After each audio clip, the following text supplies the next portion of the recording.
చెన్నూరులో తాను ఎమ్మెల్యే అయిన తరువాత ఇసుక భూతంతా బంద్ అయ్యాయన్నారు ఎమ్మెల్యే వివేక్ వెంకటస్వామి. కల్వట్టలను పేల్చేసి ప్రజలను ఆందోళనకు గురి చేసే కుట్ర చేశారన్నారు. ఇక కుట్రదారుల వెనుక ఉన్న వాళ్ళను వదిలే ప్రసక్తే లేదన్నారు వివేక్. చెన్నూరు ఎమ్మెల్యే అయిన తర్వాత ఇసుక దందా బంద్ చేయడం జరిగింది. భూదందా ఎక్కడైతే భూదందాలు చేస్తున్నారో బియ్యం దందా, భూదందా, డ్రగ్స్ దందా ఇవన్నీ కూడా ఎవరు చేస్తున్నారో వాళ్ళందరికీ హెచ్చరిక ఇవ్వడం జరిగింది.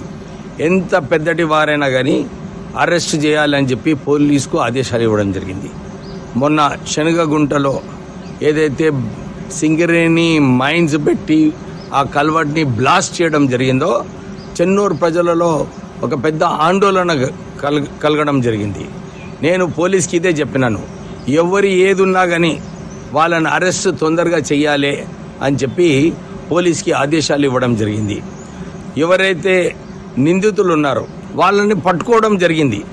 ఎవరైతే నిజంగా దీని వెనుకున్నారో ఎవిడెన్స్ ఉందో, ఎవరైతే పేల్చారో వాళ్ళు పేరు చెప్పినారో టీఆర్ఎస్ బీజేపీ నాయకులు వాళ్ళు చెన్నూరు టౌన్ నుంచి పారిపోవడం జరిగింది. మీరు దీంట్లో ఇన్వాల్వ్ లేకుంటే పోలీస్ ముందు వచ్చి మీరు పోలీస్ ఎవిడెన్స్ ఇచ్చి ఏది ఉన్నదో పోలీస్కి సహకరించాలి. ఈ ఇష్యూలో పెద్ద ఎంక్వైరీ జరుగుతుంది. ఇంకా ఎవరు ఎంత పెద్దటి వారైనా కానీ వాళ్ళని అరెస్ట్ చేయక తప్పదు. నేను చెన్నూరు ప్రజలందరికీ భరోసా ఇప్పిస్తున్నాను.